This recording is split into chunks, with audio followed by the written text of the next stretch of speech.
안녕하십니까. 장마 태풍 피해 없죠? 농사 짓는 분들은 굉장히 심한 것 같아요. 오래간만에 왔으니까 또 다짐하고 가야죠. 다짐하는 시간도 몇 번 안 남았어. 자, 준비되셨죠? 네. 자, 하나, 둘, 셋, 넷. 합격을 위하여. 얼마 안 남았지만 끝까지 인내력 테스트야. 자, 문제를 다루면서 여러분이 이제 공부했던 이론을 문제를 통해서 이론을 좀 보충한다 이렇게 생각을 하시고, 아직까지는 나는 이론은 알고 있는데 문제를 많이 안 달아봐 가지고 잘 모르겠어. 그거에서 떨어진 사람은 0도 없어요. 1도 없어. 말도 안 되는 거예요. 기본이 바로 뭐예요? 이론이야. 기본 이론이 되어 있으면 문제 다루지 않아도 다 맞출 수 있다. 그런데 우리가 늘 문제 위주로 따라가면 안 돼요. 요령 가지고 문제를 막 따라가다 보면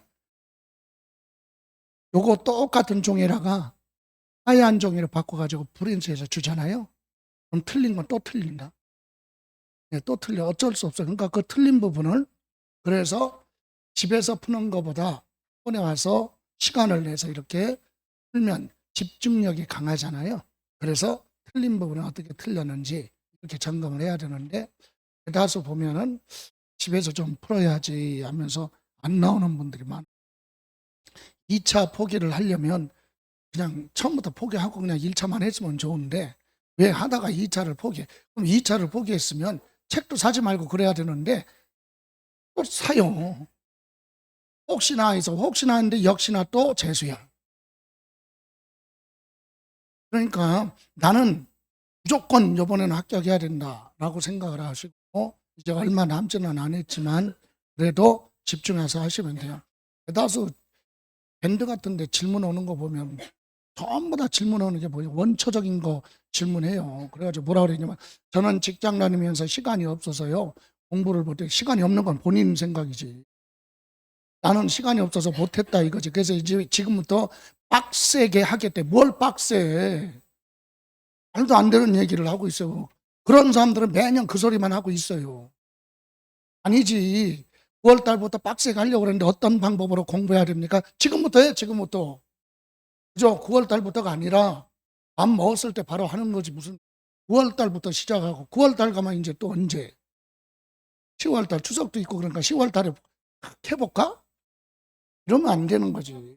그런 것 때문에 시험 제도가 바뀌거나 그러지 않는 거야. 그러니까 이번에는 응시한 사람들도 많지 않고 그런 것 느낌은 이제 접수 현황을 보면 알겠지만, 자, 이제 오래전에부터 출제됐던 것을 쭉 해서 이제 오늘 30회까지 왔죠. 최근에 30일, 32일, 33 내년 다음 주 하는데, 지금까지 한 내용은 왜 먼 데서부터 이렇게 왔느냐? 우리 세법은 문항수가 적다 보니까 옛날에 출제됐던 게 거기서 중름에 따라 갈 수 있기 때문에, 자, 그러면 이제 오늘 28회인가요? 봅니다.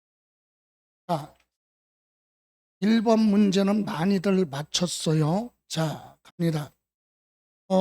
지방세법상 물납 그랬잖아요. 물납 및 신청 및 허가 요건을 충족하고 재산세, 도시지역분 한다고요? 포함. 여러분, 도시지역분도 재산세예요.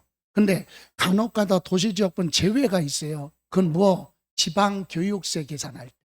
네? 지방교육세 계산할 때는 요 도시지역분무하고 빼고 원래 재산세의 몇 프로? 20% 지방교육세가 따라가죠. 이렇게 재산세 낼 때 지방교육세 계산할 때만 도시지역분은 무하고 제외하고 이렇게 나와요.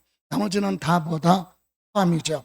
자, 포함을 해서 납부할세액이 1,000만 원을 부하면 초과하는 경우에 납입이 가능하다. 맞죠?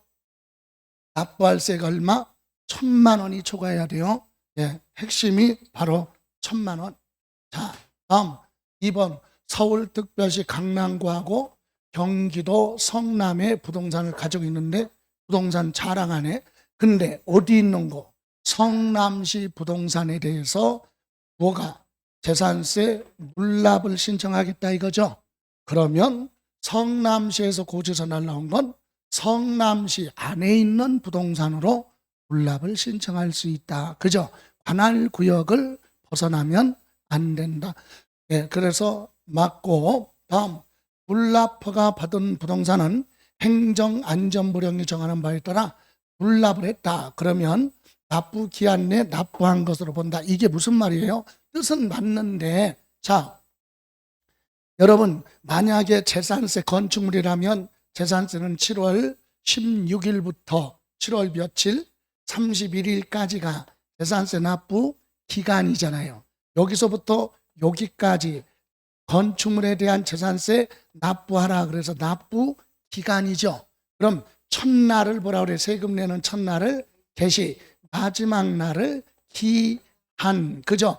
그래서 납부 기간을 줄여서 납기, 고지서는 납기 개시 며칠 전, 5일 전까지 고지서 여기서 발급하라 이거죠. 이해가세요? 그런데 고지서를 받아봤더니 세금이 얼마야? 1,000만 원을 뭐예요? 초과하면 내가 뭐 하고 싶어? 금전으로 보내니까 물납할 수 있죠? 그럼 기한 며칠 전 10일이에요. 10일 전이니까 여기서 하는 게 아니라 요때 뭐를 하라고 물납 신청을 하는 거예요. 여기서 기한 며칠 전 10일 전, 그러니까 고지서에 납부 기간 있죠? 그 5일 안에 요때 뭐를 하라는 얘기야. 신청을 하잖아요. 그러면 허가 여부를 결정해서 통지해 줄 거 아니에요. 그러면 신청 받은 날로부터 요때까지 신청이 들어오면 신청 받은 날로부터 5일 이내 허가 여부를 결정해서 통지하라. 그럼 요때 뭐를 해줘?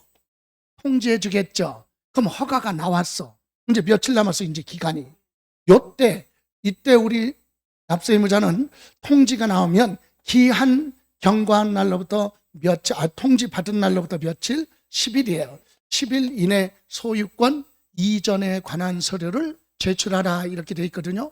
그러면 소유권 이전에 관한 서류를 제출하면 이때까지 소유권 이전에 관한 서류를 제출하면 시장군수는 그거 받아가지고 또 5일 이내 등기소 가서 등기 신청을 하면 돼요. 그러니까 결론은 이걸 기억하라는 게 아니라 무슨 뜻이냐? 납부 기한 10일 전까지 물납 신청을 했죠. 그래서 물납 절차를 가다 보면 납부 기한이 지났잖아요. 지났어도 납부 기한 내 다 낸 걸로 본다. 그 뜻이에요. 이해가세요?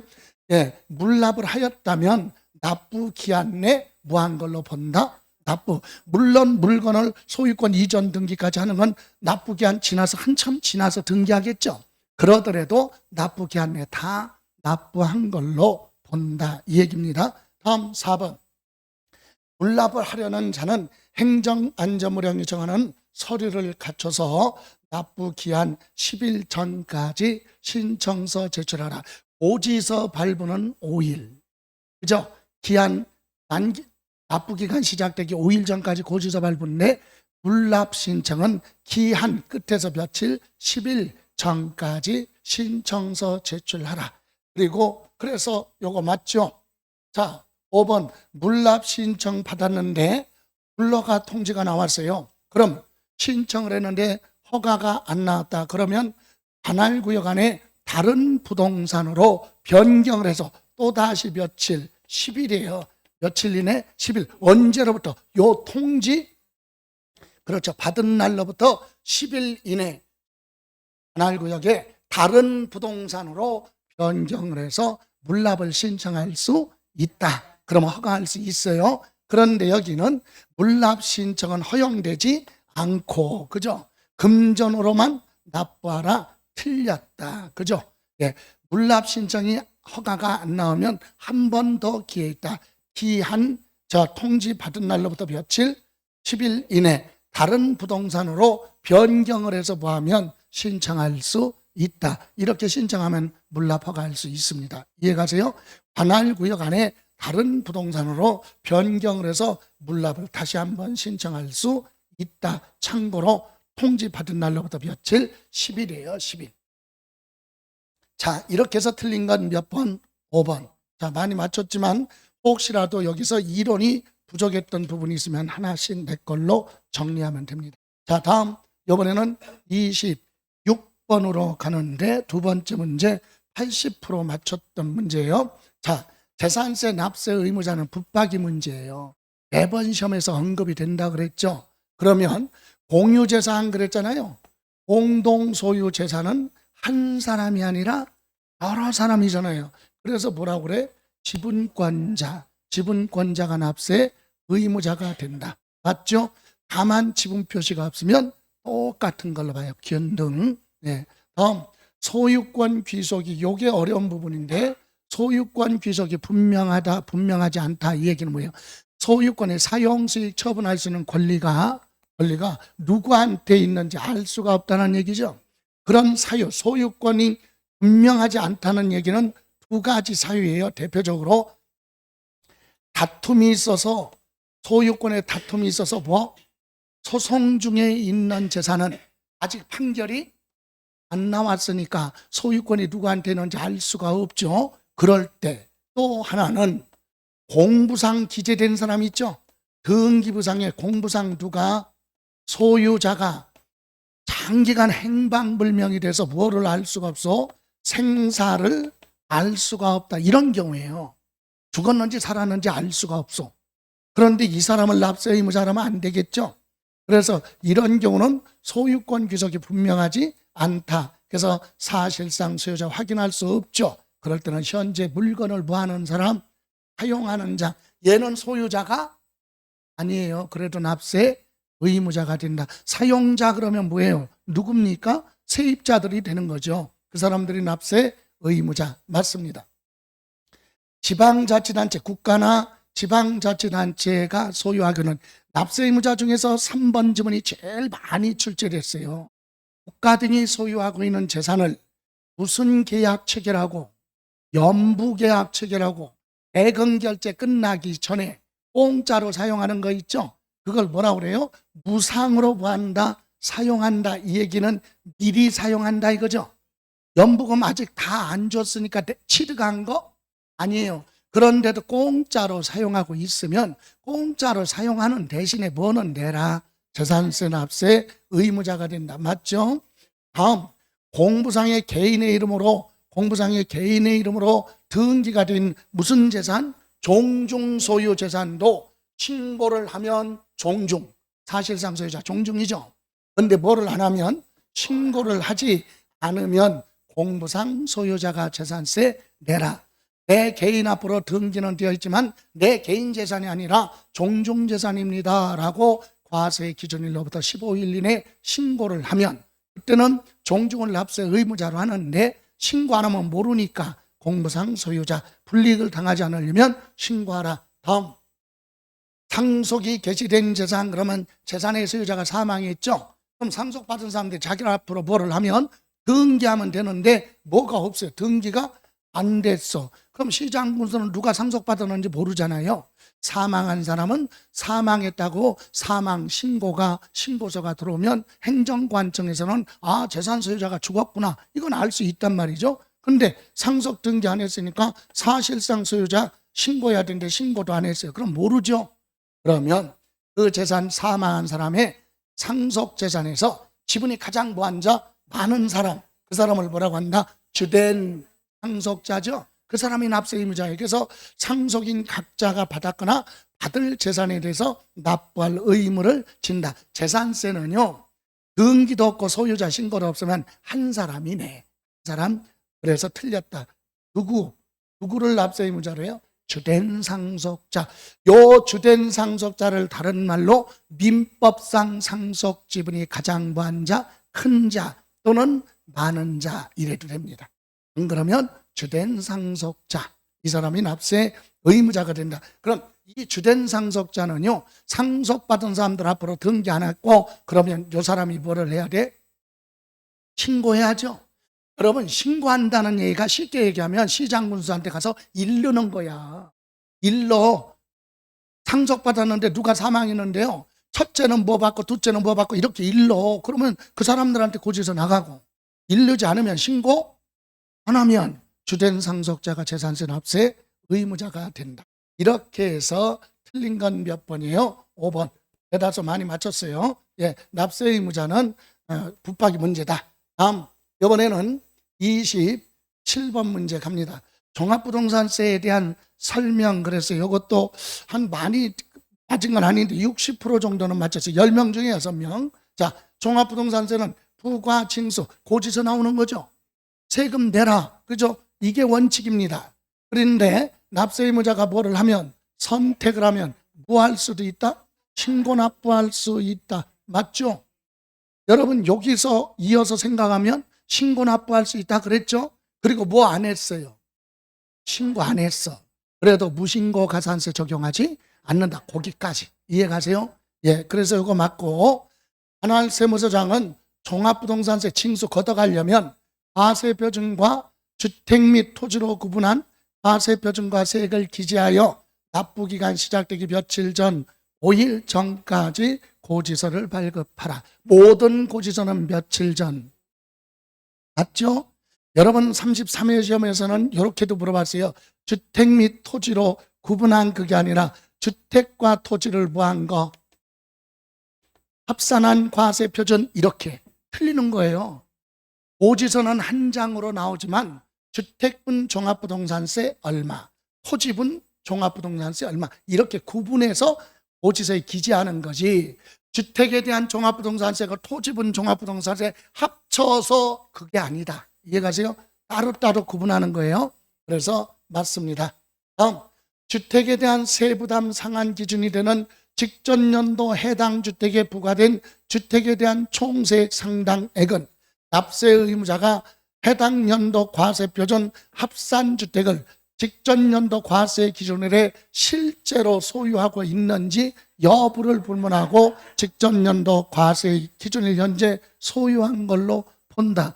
이거는 100번을 읽어봐도 집중력이 떨어지니까 그냥 넘어가는 거야, 사람들이. 그죠? 예, 이 얘기는 무슨 말이냐면, 종부세는 언제 기준이에요? 6월 1일이죠? 근데 주택이 원래는 몇 개 있었는데 하나 있었는데 원래 5월 달에 주택을 또 하나 취득했어요. 그래서 6월 1일 현재 주택이 몇 개야? 2개죠? 그런데 작년에는 없었잖아. 작년에 종부세 낼 때는 없었어. 그런데 올해 종부세 낼 때는 주택이 2개죠? 그럼 세부담 상한 계산할 때는 요 주택도 작년에 6월 1일 날 없었어도 있었던 걸로 보고 계산한다. 그 얘기니까 어려운 건 아닌데 계속 물어볼 내용은 아니니까. 예, 그래서 맞습니다. 그러면 주택분 종합부동산세에서 공제하는 재산세는 재산세 표준세율의 100분의 얼마 50 범위에서 가감된 세율이 적용되는 경우는 그 세율이 적용되기 전에 세액으로 하고. 자, 여기 보세요. 종합부동산세 과세표준 나오면 여기라 뭐 곱해요? 세율. 그래서 뭐가 나와? 종부세가 나오잖아요. 여기서 과세표준에 대해서 낸 뭐 있어? 재산세 낸 거 있으면 빼고 나머지만 납부를 해야 이중부가가 아니다. 이게 납부한 세액이란 말이에요. 그러면 여기서 재산세 뺄 때는 표준세율의 100분의 얼마? 50. 재산세 계산할 때 원래 세율이 있죠. 거기에 100분의 얼마? 50을 가감했으면 가감한 세율을 적용하는 거예요. 이해가세요? 증하거나 뭐? 감한 세금으로 간다. 그런데 여기는 뭐라고 그랬어요? 100분의 50을 가감하는 경우에는 이 가감하기 전의 세액 아니지, 가감하고 나온 세금 가지고 빼는 거예요. 그래서 후에, 그리고 세부담 상한을 무한 경우 적용받는 경우는 적용받기 전에 세액으로 한다. 틀렸지. 여기서 재산세가 보세요. 작년에 재산세가 100만 원 나왔어. 그런데 세부담 상한을 계산했더니 130만 원까지 낼 수 있다. 그럼 여기서 공제하는 요 재산세는 100만 원이냐 130만 원이냐, 어떤 거 공제하느냐? 세부담 상한을 적용한 금액, 요거잖아요. 요걸 여기서 빼고 나머지 내라. 그러니까 여기는 뭐예요? 재산세 세부담 상한을 적용받은 경우 적용받기 전에 세액으로 한다. 틀렸죠? 예, 그래서 틀렸는데 어디서 어떻게 틀렸느냐? 이걸 올바른 지문으로 가려면 이렇게 되는 거예요. 적용된 후에 세액으로 하고, 그리고 세부담 상한을 적용받는 경우는 세부담 상한을 적용한 후에 뭐다? 세액으로 한. 그죠? 전이 아니라 뭐?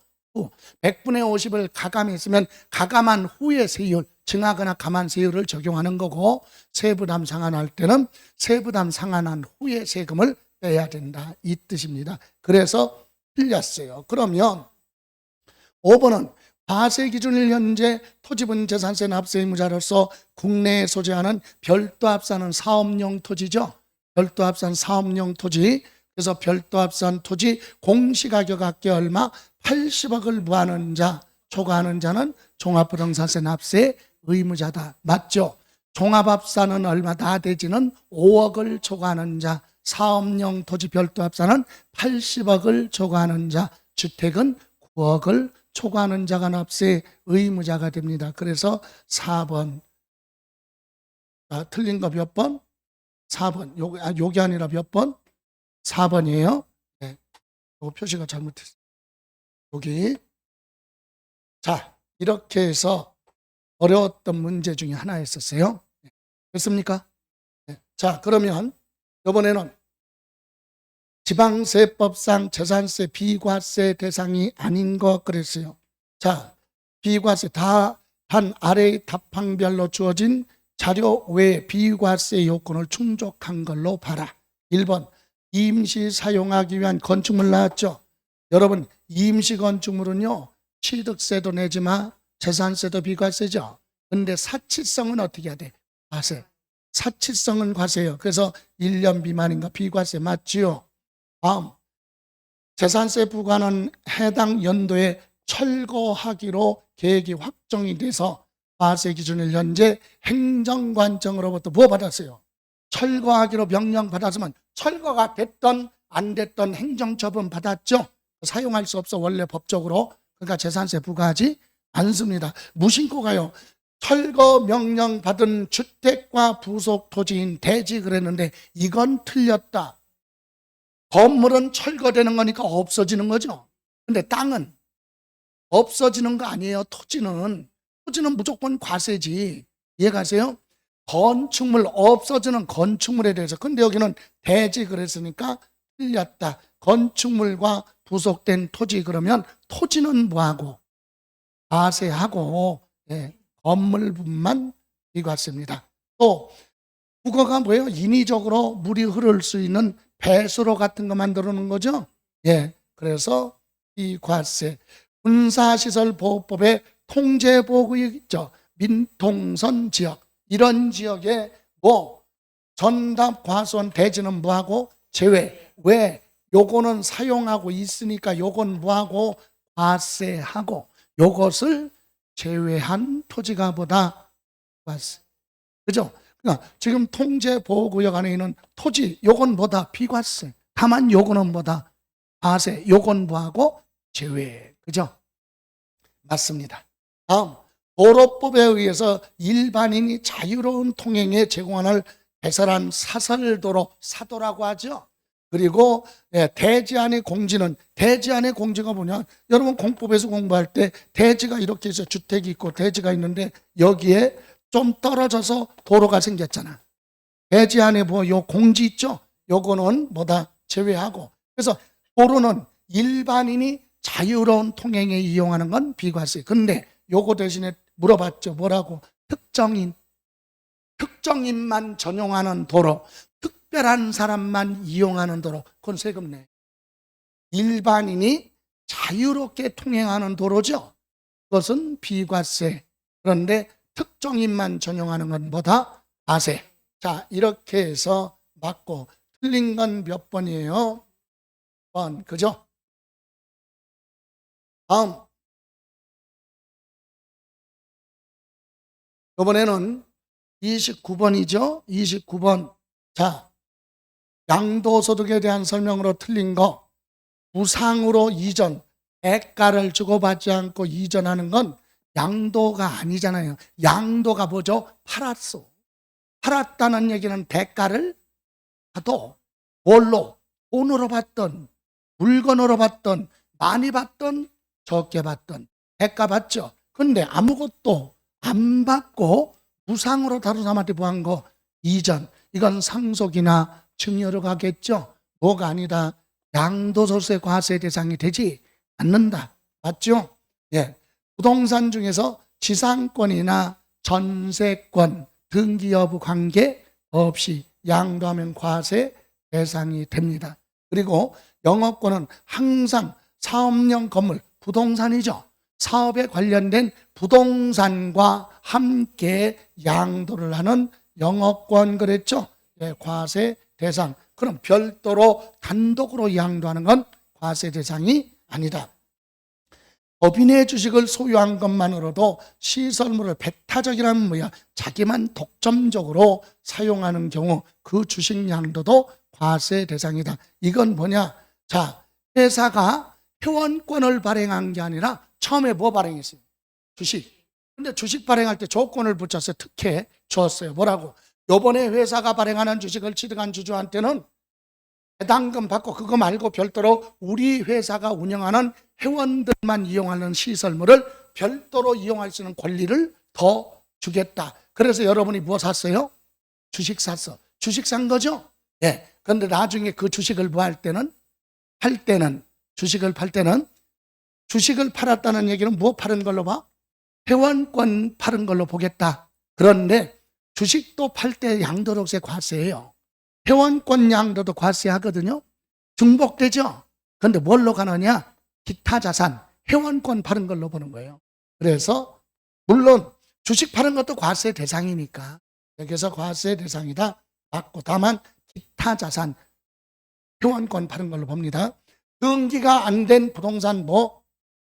임차권. 임차권은요, 여러분, 임차권은 등기가 됐느냐 안 됐느냐 그 얘기가 아니라 정확한 얘기는 등기가 된 부동산, 등기된 부동산에 뭐? 임차권이냐, 등기가 안 된 부동산의 임차권이냐 그거 얘기하는 거잖아. 예? 등기가 안 된 뭐? 부동산. 등기 안 된 부동산은 임차권 등기 안 돼. 왜? 등기 안 되는 무허가 건물인데 거기에 전세권, 임차권 등기 됩니까? 안 되잖아. 그래서 등기 안 된 부동산의 임차권은 과세 대상이 아니다. 그죠? 예, 그런데 과세 대상이다. 틀렸잖아요. 최근에 출제된 문제 양도소득세 과세 대상에서는 90%가 답이 이거야. 이거 아니면 여기 3번. 예? 부동산과 별도로 양도하는 영업권 이렇게 물어보던가, 아니면 등기가 됐느냐 안 되느냐 임차권, 이거 기억하시면 돼요. 그래서 틀린 건 몇 번? 5번이다. 등기가 된 부동산 임차권에 한해서만 과세 대상이지 등기가 안 된 부동산 임차권은 과세 대상이 아닙니다. 자, 그래서 틀린 건 몇 번? 5번이에요. 다음, 이번에는 자, 계산 문제 많이 틀렸어요. 대표들만 맞았어. 10명 중에요 0.5명. 자, 1세대 1주택 양도한 내용이다. 양도 차익은 얼마인가? 이거를 읽고서 정리하려면 시간 다 지나가. 그러니까 양도세는 기본이 양도 차익 계산하는 걸 물어보는데, 예? 세금 계산하라 그렇게 아니라 무슨 차익? 양도 차익을 물어보잖아요. 그럼 양도 차익은 항상 뭐예요? 무슨 가액? 양도 가액에서 무슨 경비? 필요 경비. 그럼 무슨 차익? 양도 차익이잖아요. 이게 되어 있으니까 양도 가액 찾아봐. 양도할 때 당시 실거래 가격 얼마? 15억. 찾았죠? 네, 그리고 취득 당시 실거래 가격. 실거래 가격 모르죠? 그럼 매감 환기로 가는 거야. 매매 사례 가액 있어요? 감정 가액 없어. 환산, 취득 가액은 원래 없는 거야. 계산하라. 계산하는 금액이니까. 환산, 취득 가액은. 자, 환산 취득 가격 보세요. 환산 취득 가격은 지금 매매 가격 가지고 대략 이 정도 주고 샀겠지. 이게 환산 취득 가격. 양도 가액 얼마? 15억. 15억이죠? 곱하기. 자, 이거 옛날에, 자, 지금 양도할 때 기준시가 얼마? 공시가격이 5억. 옛날에는 4억 주고 산 거죠? 예. 분수를 계산하면 헷갈리니까 보세요. 자, 옛날에 뭐 할 때, 취득할 때 기준시가 얼마? 4억짜리 주고, 그죠? 4억짜리가 나중에 지나서 뭐 할 때, 양도할 때 기준시가가 얼마가 됐어요? 5억. 그죠? 그리고 옛날 가격은 얼마인지 몰라. 그런데 팔 때 얼마에 팔았어요? 15억에 팔았다 이 얘기잖아요. 이해가세요? 그러면 비율대로 계산하라 이거지. 옛날에 얼마? 4억 주고 샀는데 5억에 팔았으니까 1억 정도 차익이 생겼죠. 이것도 가격 비례하니까 계산하면 어떻게 돼요? 자, 15억에 팔은 건 얼마짜리? 기준 5억짜리잖아요. 그럼 옛날에 취득할 때 얼마? 4억이었으면 얼마가 될 거냐 이거잖아요. 약분하면 3이죠. 그럼 3, 4, 12, 12억이네. 이해가세요? 환산 취득가액 얼마? 12억. 그럼 여기 이런 비용은 실거래 가격, 취득 가격을 실거래 가격으로 할 때만 이런 비용이 들어가는 거예요. 이해가세요? 그러면 여기는 실거래 가격이 아니라 모르니까 뭘로 가 지금? 매각만기로 가잖아요. 그럴 때는 실제 들어간 비용이 인정하지 않는다. 그럼 여기는 취득 당시 기준시가 계산공제로 가죠. 계산공제는 취득할 때 당시 기준시가 얼마? 취득할 때 4억이죠. 여기에 등기됐으면 3%, 등기 안 됐으면 0.3 이렇게 비용을 인정해줘요. 지금 등기됐죠? 예? 등기됐어요. 등기, 미등기, 여기 등기됐죠? 그럼 몇 프로? 취득할 때 기준시가의 3%죠? 그럼 얼마? 1,200만 원, 1,200만 원. 이게 필요경비보다 계산공제. 자, 그래서 요거 빼니까 얼마 나와요? 3억에서 빼니까 2억 8,800만 원인가? 2억 8,800만 원 나오죠? 자, 요까지 보세요. 양도차익이 2억 8,800만 원 나왔어요. 이걸 물어보는 게 아니야. 이거는 일반 자산이죠. 근데 이게 1세대 1주택이야. 그럼 얼마? 12억에 대한 이익은 빼야죠. 그러면 요거는 전체 얼마에 팔았을 때 생긴 이익? 15억에 팔았을 때 생긴 이익이잖아요. 그럼 15억에서 12억까지는 비과세 혜택을 줘야지. 그럼 빼면 3억 나오네. 약분하면 5분의 1이네. 약분하면 5, 25. 5, 7이 35. 5, 6, 30. 5,760만 원. 답은 몇 번? 5번. 자, 여기 보세요. 이렇게 나오는 것을 우리는 계산하는데 저희들 같은 경우도 선생님 같은 경우도 지금 이렇게 했으니까 그렇지 시험 장소 가서 딱 놓으면 이거 계산하는데 시간이 꽤 걸려요. 그래서 이런 부분에 대해서는 자신이 없다 그러면 미련 없이 넘어가라. 이거 시간 다 어떻게 풀어. 그런데 정리하기 위해서 봅니다. 자, 개념 보세요. 이론. 양도 차익은 뭘로 하라? 실거래 가격이 원칙이죠. 그럼 양도 당시 실거래 가격은 있어요. 근데 취득 당시 가격은 모르죠. 그럼 매매 사례가액이 있겠죠? 근데 없네. 그러면 감정가액이 있으면 그걸로 가야죠. 없어? 그럼 뭘로 가? 환산 취득가액. 그래서 여기 보세요. 이제 정리합니다. 환산 취득가액을 계산하라. 환산 취득가격은 지금 양도 가격을 가지고 계산하는 거예요. 얼마에 팔았죠? 15억에 팔았죠. 그리고 이거는 기준시가 얼마짜리를 옛날에 지금 팔 때 5억짜리를 15억에 파는 거죠, 실제로. 그럼 옛날에 취득가격 기준시가 얼마?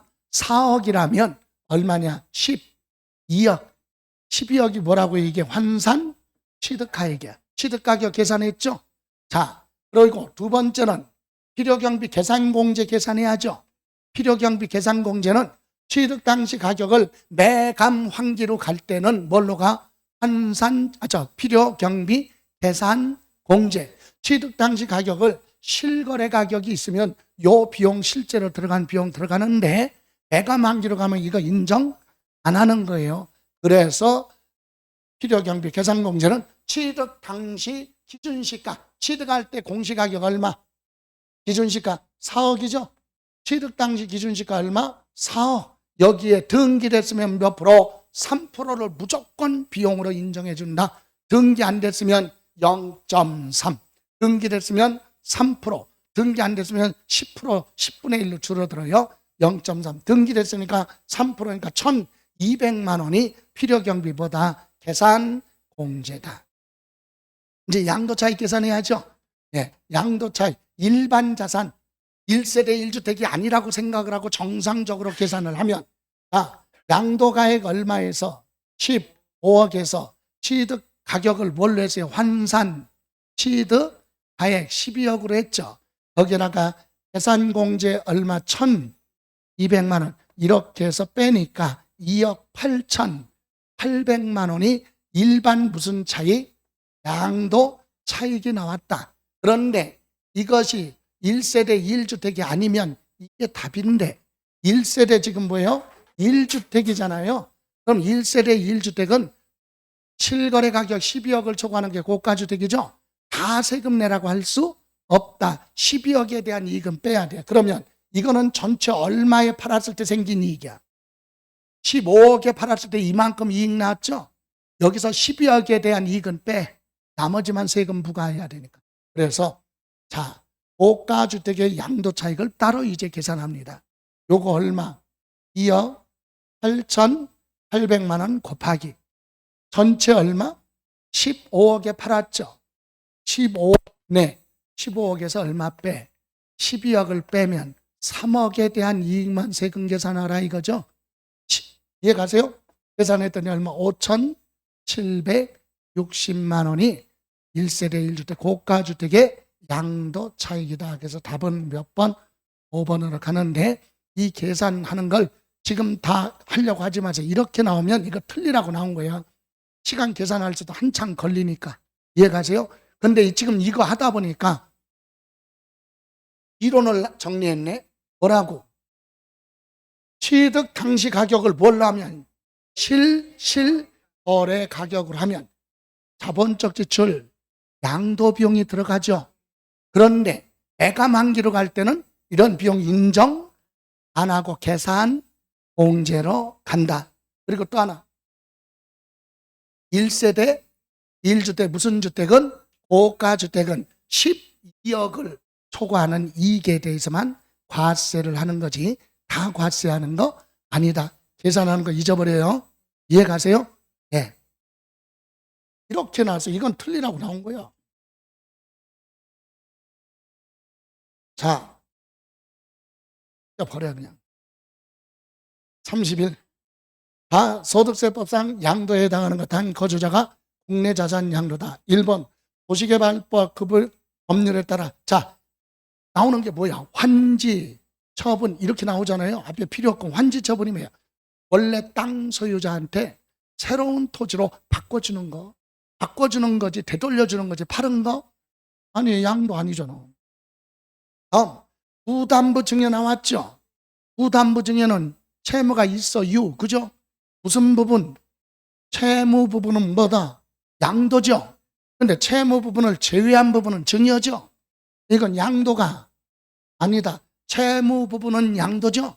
근데 채무를 제외한 부분은 증여니까 양도가 아니다. 다음 앞에 필요 없고 소득세법 법조문은 필요 없어요. 자, 양도담보. 양도담보 나왔죠. 하나 생각할 게 뭐야? 담보. 돈 빌리면서 담보로 준 건 파는 거? 아니잖아. 담보는 맡긴 거지. 예? 그래서 요까지 양도담보 계약 체결하고 소유권을 넘겨주면 파는 거?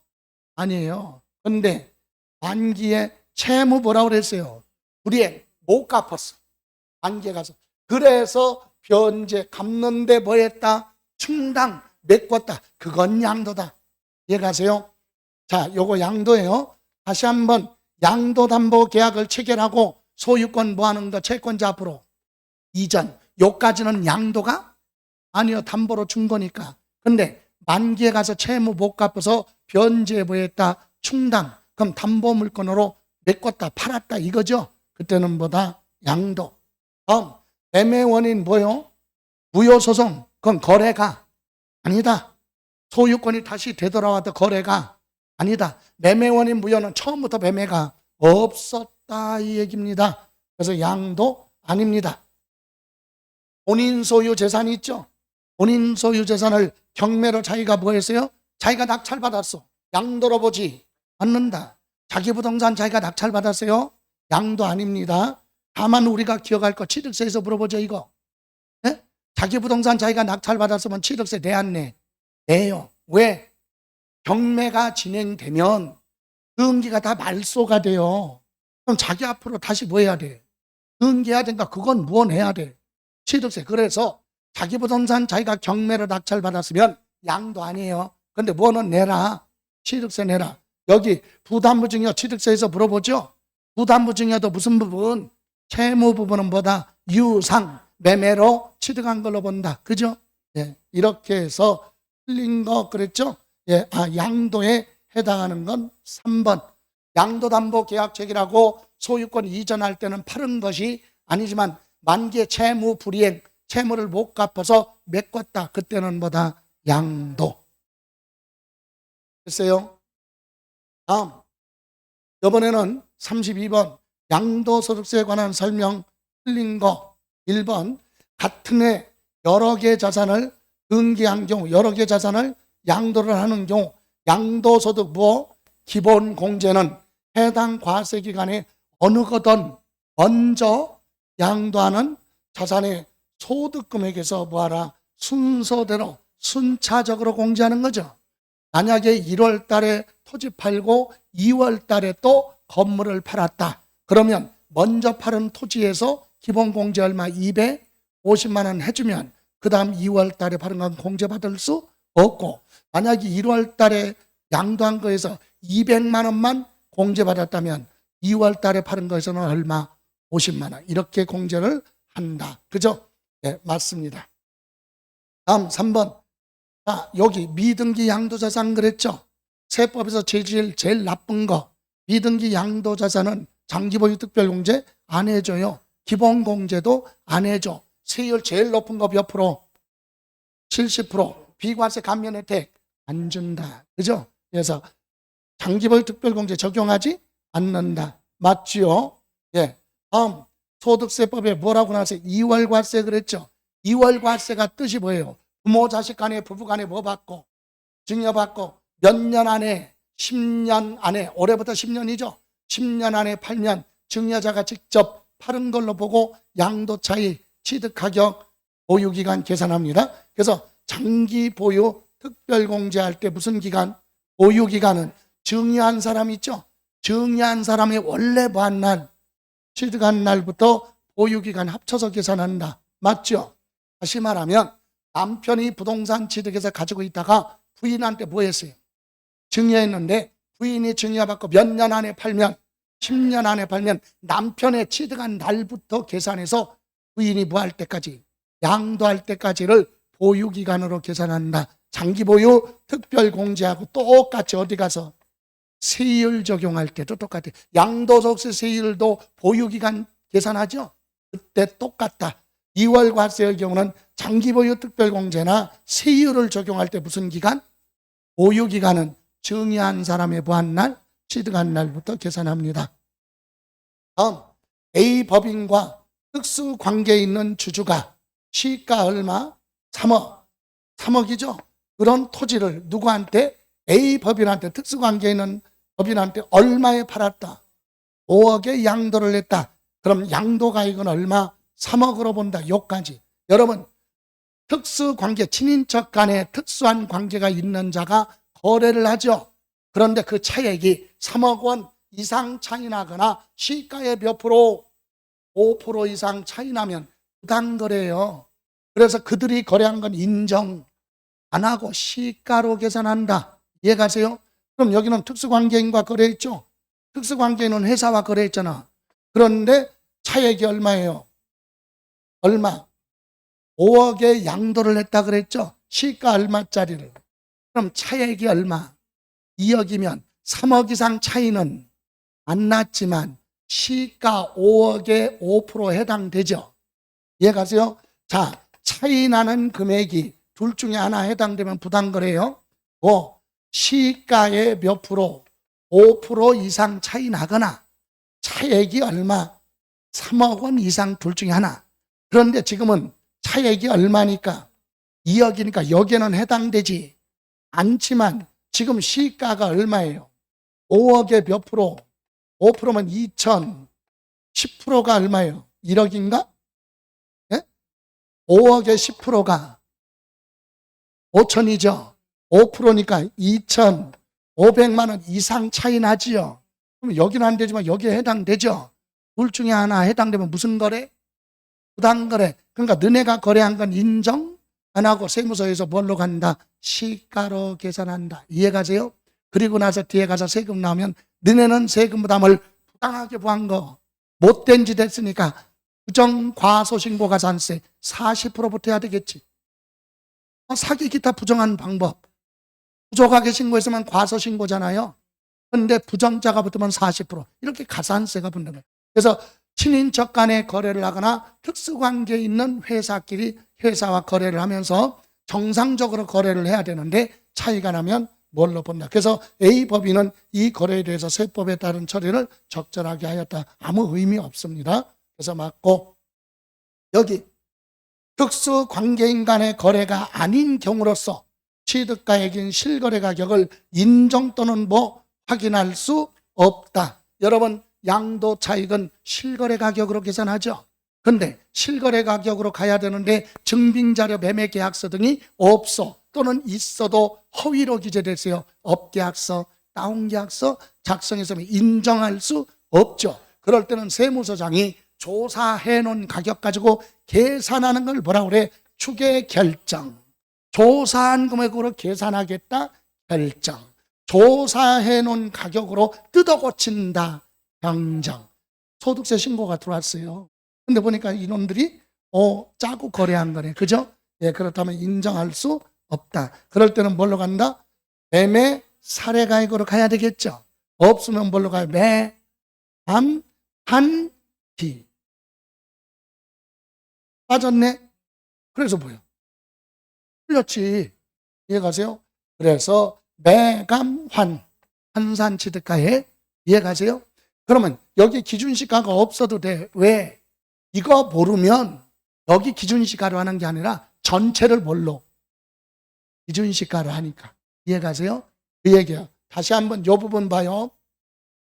여러분, 양도차익 계산할 때 원칙이 뭐야? 실거래 가격이죠. 실거래 가격으로 가야죠. 근데 실거래 가격 적용할 때는 두 가지야. 실거래 가격으로 하는데 두 가지. 하나는 증빙자료가 있느냐 없느냐. 있어요. 확인됐죠. 그럼 뭘로 가? 실지 거래 가격으로 가잖아. 근데 실거래 가격으로 해야 되는데 뭐가 없어. 증빙자료가 없거나 확인되지 않는다. 이럴 때는 뭘로 가? 추계 결정 경정으로 가죠. 이때 뭘로 가? 매 감 한. 자, 여기까지 끝나도 되는 거예요. 여기까지 했는데도 없어. 그럼 뭘로 가? 예외. 실거래가 아니라 기준시가로 계산한다. 이 얘기야. 이해가세요? 그러니까 여기에 매매사례가에 감정가에 환산취득가에 그랬는데 여기 기준시가가 없으니까 빠진 거 아니에요? 아니.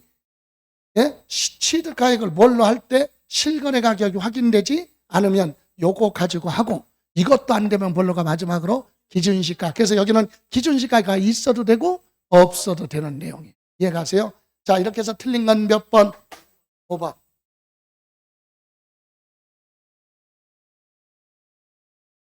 아까 제가 얘기했듯이 문제 집중을 위해서 하는 거니까 하나하나 점검하시는 걸로 이론을 정리하는 겁니다. 자, 버리고 이제. 자, 거주자가 국내 부동산을 임대에서 발생하는 소득이죠. 임대사업소득, 지상권 있죠. 자, 용익물권 중에서 지상권하고 지역권 또는 전세권, 요거 대여로 인해서 발생하는 소득이 임대업의 소득이죠. 그리고 용익물권은 아니지만 임차권도 대여에서 얻는 것도 임대소득이다. 맞아요? 예. 다음 2번 부동산 임대업에서 발생한 소득은 임대사업이죠. 사업이니까 사업소득이야. 종합소득세로 과세한다. 사업소득. 그죠? 예, 맞고. 주거용 건물하면 주택이죠. 주택 임대업에서 발생한 뭐는 벌송금 손해본 것은 부담을 줄여주기 위해서 본인의 다른 종합소득이 있으면 거기서 빼줘. 공제. 그래서 종합소득 과세표준 계산할 때 공제한다. 맞죠? 예, 주택만 그래요. 다음 부부가 각각 주택을 하나씩 소유한 상태. 그래서 그중에 하나의 주택을 뭐하고 임대를 했다. 임대 연 1,800만 원 임대료 받은 경우 주택임대소득에 대해서는 과세를 한다. 옛날에는 이런 규정이 있었어요. 1,800만 원 이하는 과세 안 하고 그런 게 있는데 지금은 개정이 돼서 주택 몇 개는? 2개. 주택 2개죠. 남편도 주택, 부인도 주택 합치려니까 합쳐서 주택이 몇 개? 한 세대에. 일도 혜택이 없어. 그냥 다 과세. 이해가십니까? 얼마가 됐든 관계없어요. 2주택 소유자는 과세되니까. 그럼 비과세는 뭔데? 부부가 합쳐서 주택 딱 몇 개? 나 하나. 그럴 때 1주택 소유자 임대소득은 비과세입니다. 근데 2개는 볼 것도 없이 뭐야? 과세. 이해가세요? 맞고, 임대보증은 간주임대료 계산. 간주임대료라고 그랬죠? 간주임대료가 뭐예요? 임대료로 간주한다. 월세 받은 걸로 본다. 이거죠. 월세 받은 걸로 본다는 얘기는 월세 받은 거야? 안 받은 거야? 안 받았어. 근데 받은 걸로 봐주겠다. 그게 뭐냐? 보증금. 보증금에 대한 뭐 계산해서? 이자. 보증금 받은 거 예금하면 이자 붙을 거 아니에요? 그 이자 부분 계산해서 월세로 계산하는 걸 간주. 임대료. 보증금 받은 거에 대한 이자를 계산해서 월세로 계산한다. 월세 받은 걸로 본다. 그게 뭐야? 간주 임대료예요. 근데 간주 임대료는 상가 부동산은 무조건 다 계산해. 근데 주택은 소규모 주택이기 때문에 임대사 합자이기 때문에 주택은 꼭 계산하겠다. 그게 아니라 3.3초과 할 때만 간주 임대료 계산해. 3.3초과가 뭐야? 3주택 소유자. 보증금 합계 3억을 뭐 할 때? 초과할 때만 간주 임대료 계산합니다. 이해가세요? 그래서 좋아요. 간주 임대료 계산할 때 간주 임대료는 보증금에 대한 이자라고 그랬죠. 근데 그거 받아갖고 실제로 은행에 예금해서 뭐가 발생했어? 이자 받은 거 있죠. 이자 받을 때 이자 소득 공제하죠. 소득세. 그래서 공제할 때 금융수익이 있으면 빼거든요. 네, 금융수익을 차감할 때 금융수익은 이자 받은 거 있죠. 그리고 뭐 배당금 받은 거, 이게 이 금융수익이에요. 어려운 부분인데, 그럼 이건 뭐냐? 유가증권, 처분이익은 이건 뭐냐? 채권 있죠. 채권을 가지고 있다 파는 거. 그래서 생긴 이익은 이자 받은 거? 아니에요. 이거는 금융수익이 아니다. 이렇게 어렵게 나왔었어요. 그래서 여기는 이거 할 때 답은 뭐요? 5번인데 이것을 틀린 사람이 거의 없었어. 왜? 뭔 내용인지도 몰라. 근데 위에서 어렵지 않았거든. 그죠? 이렇게. 그래서 이거 틀렸다. 뭐 때문에? 유가증권 처분 이익은 증권 등을 가지고 있다 파는 거죠. 그래서 생긴 이익이기 때문에 그건 뭐다? 금융수익에서 제외. 유가증권 처분이 는 금융수익이 아니다. 없어야 된다. 글쎄요.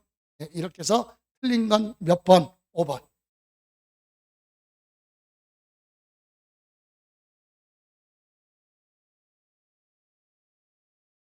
자, 34. 거주자 국내 자산을 양도하는 경우 양도록세 필요 경비에 관한 설명 옳은 거. 취득 가격을 뭘로 해요? 실거래 가격으로 하는 경우 지급 기일 지연 그랬죠. 지급할 날짜에 늦게 줘서 추가로 발생하는 이자 있죠. 연체료 이런 건 비용이 아니다. 필요 경비로 인정하지 않는다. 포함하지 않는다. 맞아요. 다음 2번. 실거래 가격으로 하는 경우 자본적 지출액도 실제로 지출된 가액에 의하므로 소득세법에 따라 증명서류를 보아라. 수치 영수증 받아서 보관하라 이겁니다. 근데 보관하지 않더라도 이를 필요 경비로 인정한다. 틀렸다. 반드시 지출한 거에 대해서는 증빙 자료를 수치 보관하거나 영수증 보관 안 했으면 안 했어도 인정해 주는 건 또 하나 있어요. 금융거래했다는 사실을 증명서류로 입증하라. 무통장 입금, 계좌이체, 통장사본 이런 걸로 돈을 줬다. 이런 걸 입증하면 됩니다. 그래서 이거 틀렸고, 틀렸죠? 네? 보관하지 않더라도 이럴 필요 경비를 이제 틀렸어요. 이거 잘못 표시. 틀렸어요.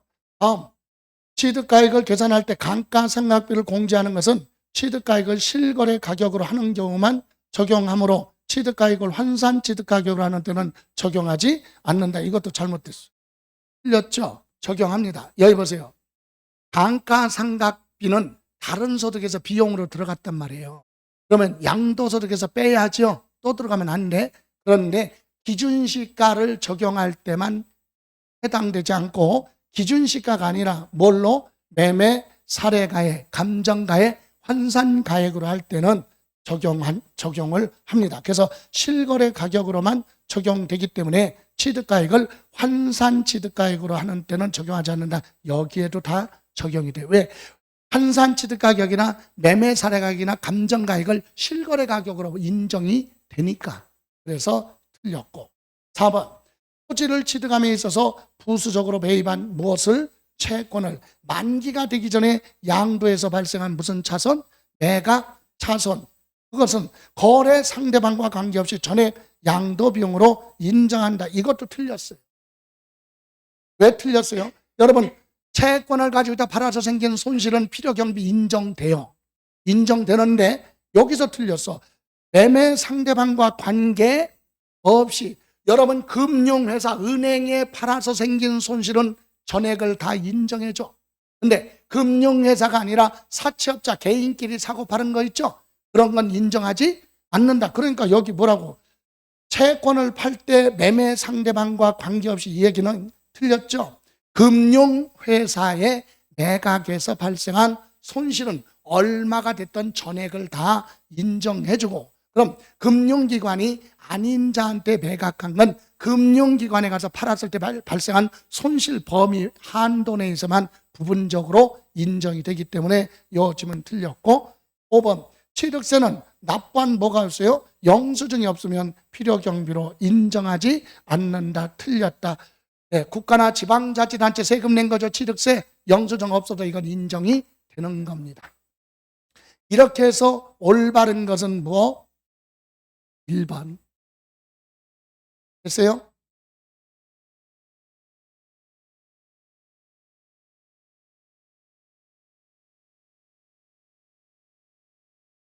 자, 이번에는 35번. 자, 지방세법상 부동산 등기에 대한 등록면허세 표준세율로 틀린 것 단, 부동산 등기에 대한 표준세율을 적용해 산출한 세액이 부동산 등기. 여기 자, 부동산 등기에 대한 그 밖의 등기 등록 세율보다 이게 바로 뭐냐? 그 밖에 등기 등록하면 말소 등기, 지목 변경 등기, 구조 변경 이거 건당 한 건당 얼마? 6,000원 이거예요. 그 밖에 등기 등록 세율하면 한 건당 얼마? 6,000원. 이거보다 뭐하다? 예? 크다. 크다고 그랬죠? 만약에 이거보다 뭐하면? 적으면 답이 필요 없죠. 6,000원이니까. 6,000원보다 적으면 답이 6,000원이야. 6,000원보다 뭐? 크다. 그러니까 이제 찾아봐라 이거죠. 세율. 자, 소유권 보전 등기는 부동산 가액의 1000분의 얼마? 8. 여러분, 지금 취득세 표준세율 있죠? 거기서 1000분의 20을 빼면 옛날 등록세 세율이야. 그럼 지금 취득세에서 건물 새로 지었어요. 무슨 취득? 원시 취득. 취득세 1000분의 28이죠? 취득세 1000분의 28. 원시 취득. 그래서 옛날 1000분의 20을 빼. 그럼 1000분의 얼마? 8. 맞고. 나머지 가처분, 지역권, 전세권 요거는 소유권 등기가 아니죠. 세율은 1000분의 얼마? 2. 소유권 말고는 1000분의 얼마? 2예요. 이해가세요? 그런데 2번에서 이거 어려운 부분인데 2번에서 틀렸어요. 2번 왜 틀렸습니까? 그렇죠. 가처분, 가압류, 경매신청, 저당권은 돈 받으려고 하는 거잖아. 돈 받을 거. 그러니까 뭐야? 과세표준이 채권금액. 부동산 가액이 아니라 뭐요? 채권금액이 과세표준이다. 그럼 지역권은 요역지가액, 전세권은 전세금액. 그리고 상속받았어요. 농지 말고 부동산 상속받으면 취득세는 1000분의 28이죠. 그럼 1000분의 20을 빼니까 뭐 1000분의 8. 이렇게 해서 맞습니다. 틀린 건 몇 번? 2번. 가처분, 가압류, 저당권 이건 채권 금액을 과세 표준으로 한다. 됐어요? 자, 이번에는 좀 시간 지나더라도 그냥 갈게요. 예. 자, 취득 시기에 대해서 물어봤어요. 여러분 무슨 취득? 연부 취득은 언제 취득이요? 사실상 연부금 지급하는 날 각각 취득이죠. 그런데 취득하기 전에 뭐를 먼저 보였으면, 등기했으면 등기 등록한 날 취득한 걸로 본다. 맞죠? 다음 2번. 토지를 매립한 쪽에서 무슨 취득? 원시 취득은 언제 취득이에요? 원래는 공사준공 인가일의 취득이에요. 그런데 인가일 전에 사실상 사용하고 있다면 사실상 사용일을 취득일로 본다. 맞지요? 예. 3번. 조합원으로부터 취득하는 토지를 조합원한테 귀속되지 않는 경우는 사용검사 받은 날 취득한 걸로 본다. 맞고, 여기서 4번 어렵지만 여러분 소유권 뭐가 나와요? 이전 고시하면 소유권 이전하라고 고시가 되는 날은 아무것도 할 수가 없어. 그 다음 날부터 소유권 이전하는 거예요. 그래서 항상 소유권 이전 고시일 그러면 틀리는 거예요. 소유권 이전 고시일의 다음 날, 소유권 이전 고시일 다음 날 취득한 걸로 본다. 그러면 지목 변경은 사실상 변경된 날과 공부상에 변경된 날 중에서 뭐한 날? 빠른 날. 그죠? 다만 지목 변경 이전에 사실상 사용하고 있으면 사실상 사용일로 봅니다. 그죠? 틀린 건 4번. 자, 37번. 지방세법상 지방자치단체 징수금 걷어가는 금액 소멸되는 거, 세금 내야 될 의무가 없어지는 거 5가지가 있죠. 납부했다, 환급받을 걸로 보여서 메꿔서 충당, 부과됐던 게 취소됐어요. 그죠? 그래서 납부 충당 없어집니다. 자, 소멸시효가 완성됐죠. 압류할 수 있는 법적 기간이 지났으면 없어지는 거 맞아요. 법인과 법인이 합쳤죠. 그러면 세금 안 낸 건 남아있는 회사가 내야 돼. 없어지는 거 아니다. 제척 기간이 지났죠. 내라 할 수는 법적 기간 지나면 다시 내라고 할 수 없다. 소멸되는 거 맞아요. 자, 납세자가 세금 안 내고 죽었죠. 예, 없어지는 거 아니에요. 상속받는 상속인한테 승계가 되니까 끝까지 내야 돼. 그래서 이렇게 해서 틀린 거, 올바른 거 몇 개 소멸되는 사유 3개. 자, 다음 38번 등록면허세에 대한 설명 틀린 거. 자, 같은 등록에 관계된 재산을 둘 이상의 지방자치단체 걸쳐 있죠. 걸쳐 있으면 어디로 가요? 자, 등기소 중심으로 결정하는 거예요. 등기 업무를 담당하는 등록관청보다 소재지. 맞죠? 예. 자, 할부 금융업을 영위하기 위해서 대도시의 법인을 보였다. 설립. 금융은행 같은 건 중과세 대상이 아니에요. 할증하는 거 아니야. 그래서 그건 틀렸다. 원래는 중과세 대상은 100분의 얼마, 이 3배 중과세 하는데 금융업은 뭐 중과세 대상이 아니다. 틀렸어요. 다음 3번 무덤이라고 나왔죠. 무덤하면 뭐야? 묘지. 묘지죠. 묘지에 대해서는 비과세죠. 등기. 재산세도 비과세. 그죠? 예, 그래서 등록면허세 부과하지 않는다. 맞고, 재산권을 설정, 변경, 소멸에 관한 사항을 등기 등록하는 경우 등기부에 기재된 명의자가 납세 의무를 진다. 권리자. 맞죠? 자, 지방자치단체장은 조례가 정하는 바에 따라 부동산 등기에 대한 등록면허세 표준세율이 나오면 거기에 100분의 얼마, 50 범위 내에서 뭐 할 수 있다? 가감할 수 있다. 이렇게 해서 틀린 건 몇 번? 2번. 자, 39번. 취득세에 대한 설명 틀린 거. 자, 지방자치단체 기부채납은 조건 없이 주겠다 그런 거죠. 이렇게 약속을 하고 취득하는 건 취득세 부과하지 않아요. 그런데 반대급부로 기부채납 대상물을 무상사용 제공받은 때는 그 부분에 대해서는 취득세 부과한다? 부과한다. 맞죠? 이게 무슨 말이에요? 조건 없이 주겠다 그랬으면 취득세 안 내. 근데 나중에 약속된 날짜에 가서 이행을 하면서 그것을 기부를 하는 대신에 공짜로 사용권을 부여받았다면 그건 세금 내야 된다. 맞고, 상속받은 재산 있죠? 네, 상속받은 재산은 상속인 각자가 받은 재산에 대해서 취득세 납세 의무가 있죠. 대표로 내는 거 아니에요. 자기 부만큼 지분. 그래서 맞고, 국가로부터 유상 매매로 취득했다. 자, 올해 개정된 부분이에요. 이거는 그죠?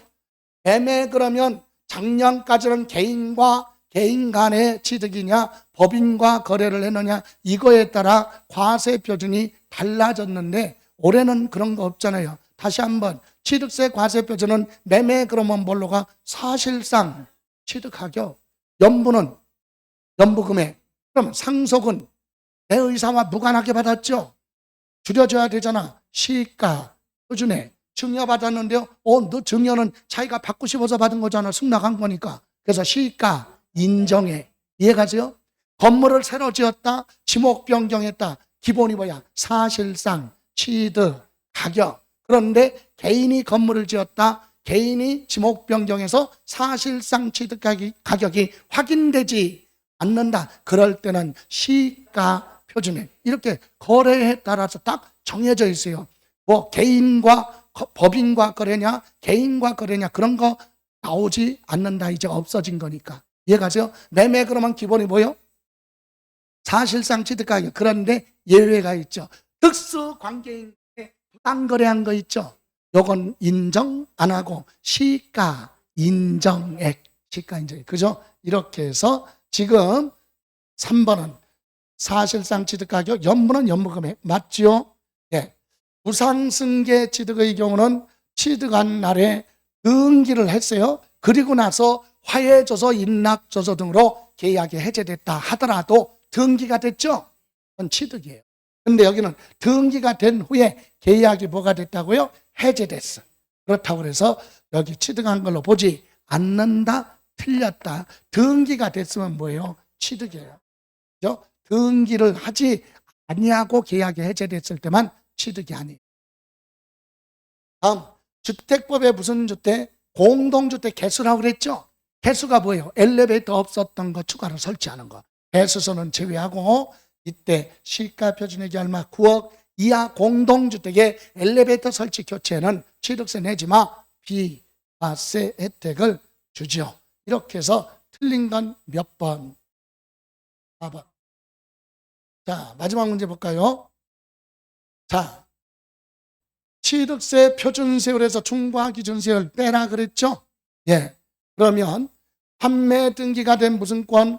판매권. 이거 딱 나오면 이건 진짜 매매가 아니다. 형식상 등기만 하는 거죠.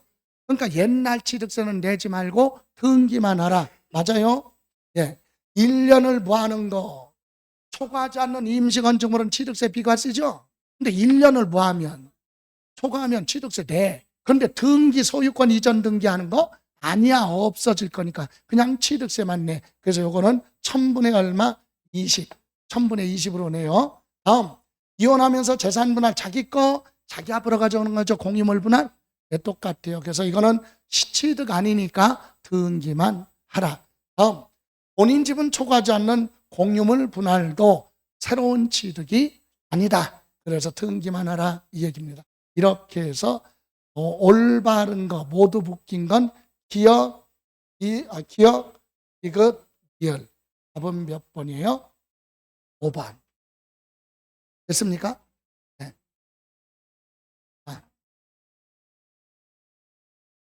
시간은 지났지만 잠시 쉬었다 갈게요.